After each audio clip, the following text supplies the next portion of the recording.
AP మంత్రి అచ్చెన్నాయుడు మీడియాతో మాట్లాడుతున్నారు. లైవ్ చూద్దాం. 2009లో మళ్ళీ ఎలక్షన్లో రాజశేఖర రెడ్డి ముఖ్యమంత్రి అయ్యాడు. ఆ రోజు రాజశేఖర రెడ్డి గారు చిత్తూరు జిల్లా పర్యటనకి వెళ్ళారు. ఒకసారి ఇవన్నీ ఎందుకు గుర్తు చేస్తున్నానంటే ఒకసారి గుర్తు పెట్టాలి. చిత్తూరు జిల్లా పర్యటనకి వెళ్ళేటప్పుడు హెలికాప్టర్ మిస్ అయ్యిందని చెప్పి అందరం ఆందోళన చెందుతున్నాం. రాజకీయ పార్టీలకు అతీతంగా, కులాలకు అతీతంగా, మతాలకు అతీతంగా రాజశేఖర రెడ్డి గారు హెలికాప్టర్ మిస్ అయ్యింది, ఏమయ్యారు, ఏం జరిగిందని చెప్పి అందరం ఆందోళన చెందుతున్నాం.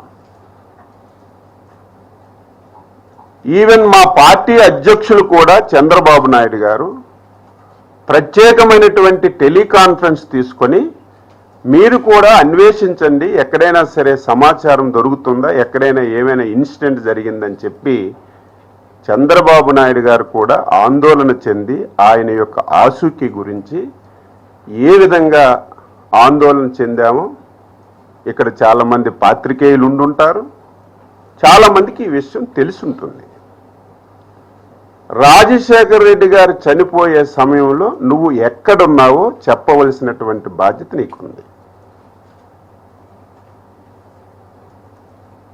ఆ సమయంలో ఇతర రాష్ట్రాల్లో నువ్వు ఉండవలసినటువంటి అవసరం ఏమొచ్చిందని చెప్పి నేను అడుగుతున్నాను.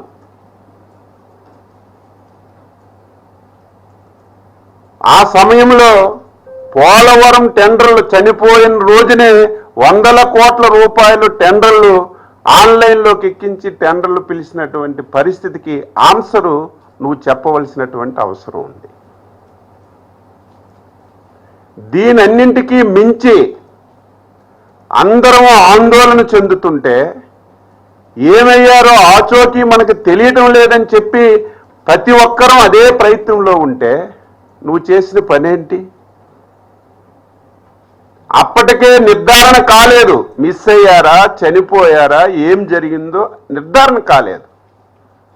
అంతకంటే ముందే నువ్వు ముఖ్యమంత్రి పదవి గురించి సంతకాలు సేకరణ చేసిన విషయం కూడా ఈ సందర్భంగా రాష్ట్ర ప్రజానీకానికి గుర్తు చేస్తున్నాను.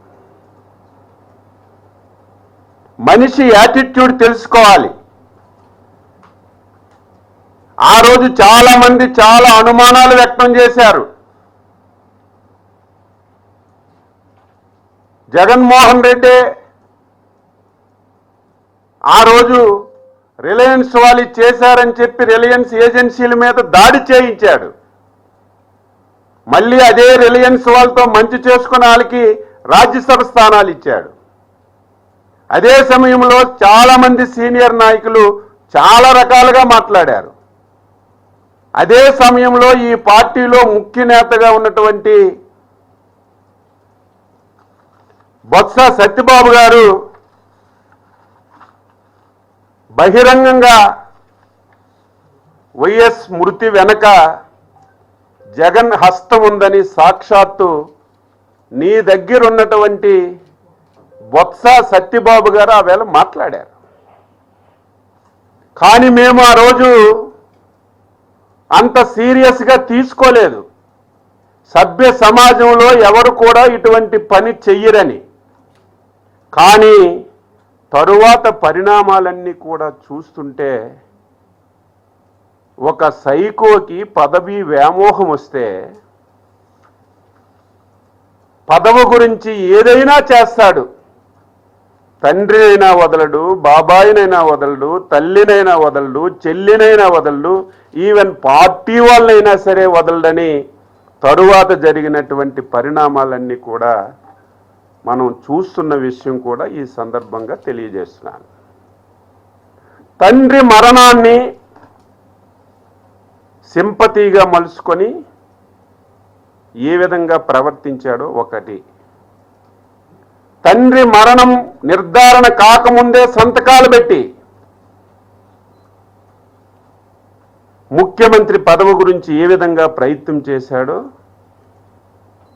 మనందరికీ తెలిసిన విషయం.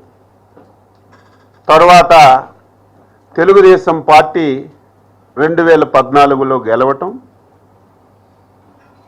జగన్మోహన్ రెడ్డి తండ్రి సావుని సింపతిగా ఎంపిక చేసుకొని రాష్ట్రం అంతా తిరిగి సింపతి పొంది ఒక్క అవకాశం అని చెప్పి ఎలక్షన్లో వెళ్ళినా ఏ ఒక్కరూ ఆ వ్యక్తికి నమ్మలేదు.